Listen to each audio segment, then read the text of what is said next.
It's horse beef. What's going on? I just can't contain my excitement, man. Imagine Dana White. He's making announcements once again. He made announcements last night. I didn't get to take a look at them, so I want to watch these announcements together with you guys. I can only imagine that Dana White's going to bring the passion that he normally does to these fight announcements. He's very passionate, so let's take a look together. I hear you. I'm busy. I got shit to do, everybody. Oh, he has shit to do, everybody. He has shit to do. You mean like promote your fucking fights with some passion and get people excited about the goddamn fights like you used to? Right? We barely even get to see Dana White turn fucking red in the face anymore because he lacks the passion that he used to. God damn it. He's got shit to do. Fuck. I'm announcing our return to New York City as UFC 322 takes place on Saturday, November 5th. The main event, UFC welterweight champion Della Maddalena defends his belt for the first time when he takes on former UFC. Makhachev was #1 ranked pound-for-pound fighter in the world in 23, 24, and 25. He cleaned out that division, and he has decided to take his 15-fight win streak and move up to attempt to become one of a few fighters in UFC history to win belts in 2 different divisions. Della Maddalena. Now, despite Dana White's lack of enthusiasm, this fight is incredibly hype, of course. I know I said that Khamzat Chimaev versus DDP is my most anticipated fight of the year, maybe like one of my most anticipated fights of all time. Like, it could just be hindsight bias, just thinking back to how boring that fight actually turned out to be. But this fight, this is super hype. I don't see how this could possibly be boring based on how JDM performed against Belal Muhammad, the way he was able to get back up to his feet against a pressure wrestler like Belal Muhammad and keep up with the gas tank, keep up with the pace.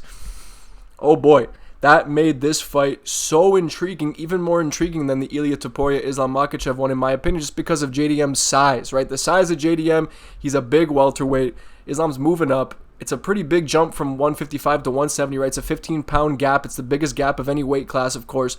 And Islam Makhachev, he looks noticeably different in training footage.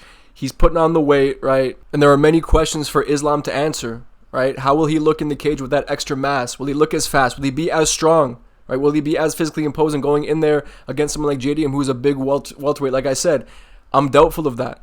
Right? Can he keep up with the gas tank as well, with that extra muscle added on? Of course, he'll be going through, sparring rounds, of course, many sparring rounds with that weight. So you'd expect him to be prepared as far as his conditioning goes. But I think this is a real tough one for him. I know Islam, he's not the same type of fighter as Belal. Belal, he puts the pace on you, man. He just walks forward. Very much boxing focused with his striking, while Islam Makhachev is a lot more of a kickboxer. He has a good straight left, right? He has a pretty good jab, and he has a good round kick. But he's very basic on the feet. I'm not sure how he troubles JDM too much. If he wants to keep it technical on the feet, I feel like JDM will piece him up, man. He'll be digging to the body. And I think there's a good chance he TKOs Islam in this one, honestly, right? Even looking at Islam, some of his tendencies, if you back him up against the fence, he does tend to shoot. So I could see JDM, catch him with the knee up the middle.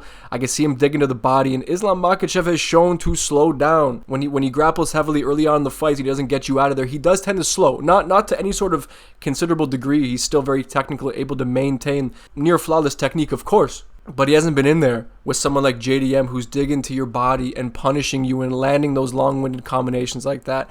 But of course, we haven't seen JDM in there with Islam. We don't know how much he'll respect the grappling of Islam. Who knows? And of course, Islam is much more technical, as I said, than Belal. He's a more accurate striker, and he has more methods to get the fight to the ground. So of course, there are many variables that Islam bring into the fight that Belal didn't necessarily bring in. So this is a very different fight. I don't think just because JDM was able to fight off the takedowns or get up so easily off his back against Belal that he can do the same thing to Islam.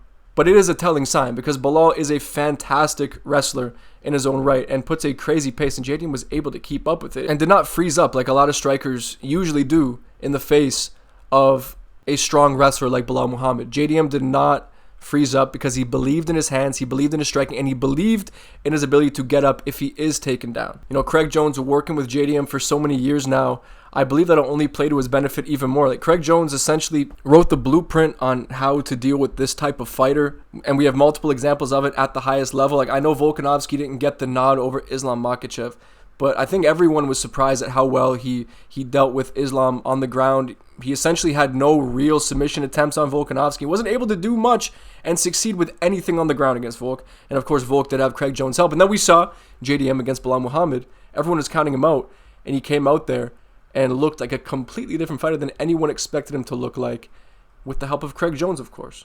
This man knows how to prepare fighters to deal with the threat of the takedown, and Craig Jones has given me no reason to doubt him yet. He really hasn't. And I know JDM, right, he's given a lot of shit, and because he didn't knock out Bilal. Bilal took so many shots off him. Like, apparently that means that Islam can take those shots too. I don't think Islam has that same type of chin.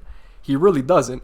And look at some of the guys who JDM has fought and hasn't finished, right? You have Kevin Holland, who has an iron chin, and you have Bilal Muhammad, who's proven to have a pretty fucking solid chin. I know he got knocked about Luque in the past, but he's proven in recent fights to have a very good chin. So I think people will be surprised here. JDM can crack. Of course, Islam's a tough dude himself. He's gone through the fire. He's gone through wars with people like Dustin Poirier. But we're talking about a young JDM, 28-year-old man, pretty much in his physical prime right now, or at least getting there, who looked like a world beater last time out, and I see no reason to think that he loses this one. I know Islam Makhachev is Islam Makhachev, but even looking at the odds, dude, Islam is being overrated here. JDM is being underrated, and it's reminding me of the Bilal fight. Now, I know, like I said, it's a different type of fight, but this type of fight may even be more beneficial to someone like JDM. Because JDM will be on the front foot for a lot of this one here. He'll be on the front foot. JDM's going to be punishing him to the body. There are a lot of ways I can see JDM winning this fight. I can see him winning a one-sided decision. I can see him winning a close decision. I can see him TKOing Islam Makhachev in the middle rounds, later rounds. I don't know if I see it happening early, but like I say, JDM can crack. And he's being underrated there. And you'd be foolish to think that JDM doesn't have power in those hands and knockout power. He does. But this fight is beyond hype. I cannot wait for this one, man. I cannot wait for it. It's going to be an incredible scrap regardless of how it goes. But I think the odds are a bit silly. And if I was a gambler, then I'd be looking at those odds as pretty damn tasty to make some good money on a JDM win there. Because he's being counted out, I think, a little too early. I think the odds will probably come back to being more of a pick'em as we get closer to the fight. But as things stand, dude, I know it's Islam, but he hasn't fought somebody like JDM. He really hasn't. It's going to be a tough one. It's a tough night for him. Even if he becomes champion, if he defends that welterweight belt, dude, it's a tough division to be a champion in. It really is, man. There are so many like legitimate contenders, like real high level contenders at 170 right now. Such an exciting division, and having Islam in the mix just makes it all the more exciting, dude. So, man, cannot wait for that one. I'm picking JDM, though. Let's move on to the next one.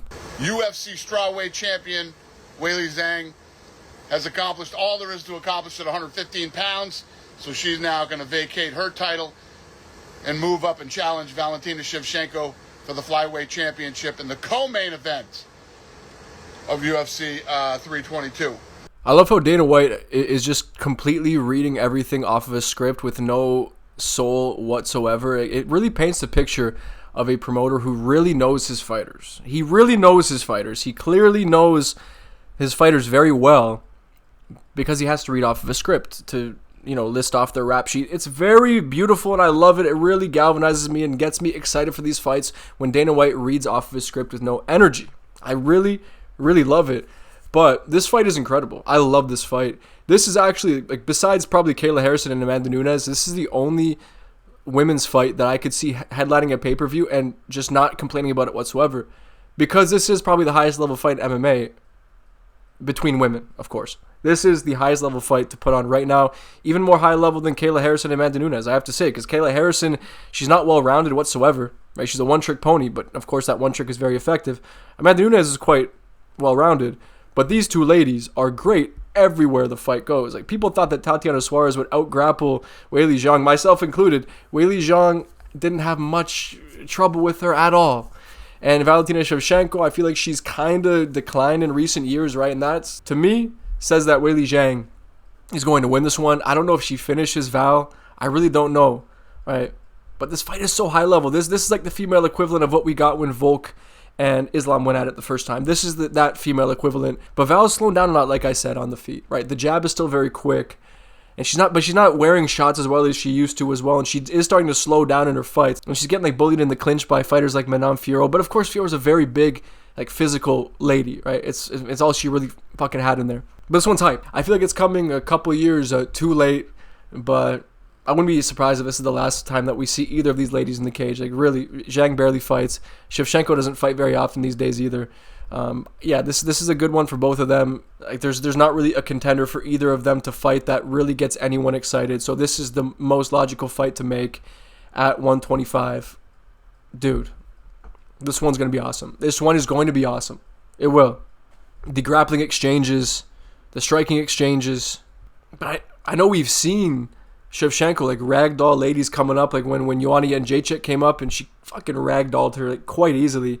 But Weili Zhang is a different type of fighter. She's very physical, very strong. Of course, like, I mean, she lifted up Ngannou. But I think she'll win this anyway. I still think she'll win. Yeah, decision win for Weili Zhang, and she will become double champ on that night. Yes, she will. Also on the card of UFC 322, former champion Leon Edwards returns to take on everybody's favorite, number 9 ranked Carlos Prates.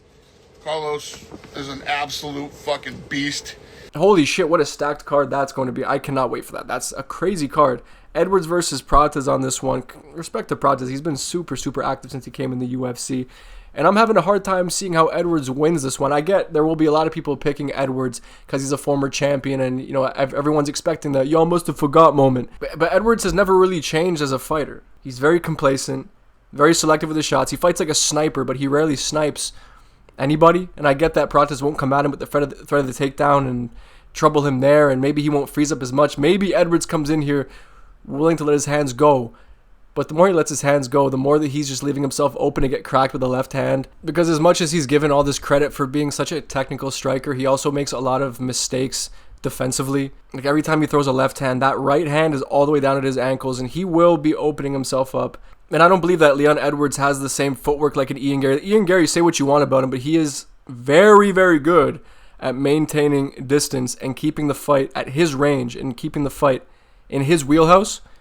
Leon Edwards isn't that type of fighter. He doesn't have that type of footwork where he can trouble Prates like that. I think Prates is going to come in here, and I think he's going to KO Leon Edwards in the first round, I believe. And I don't know, man. We might even see a retirement from Leon Edwards. He doesn't really seem to be in the game as much as he used to be, really.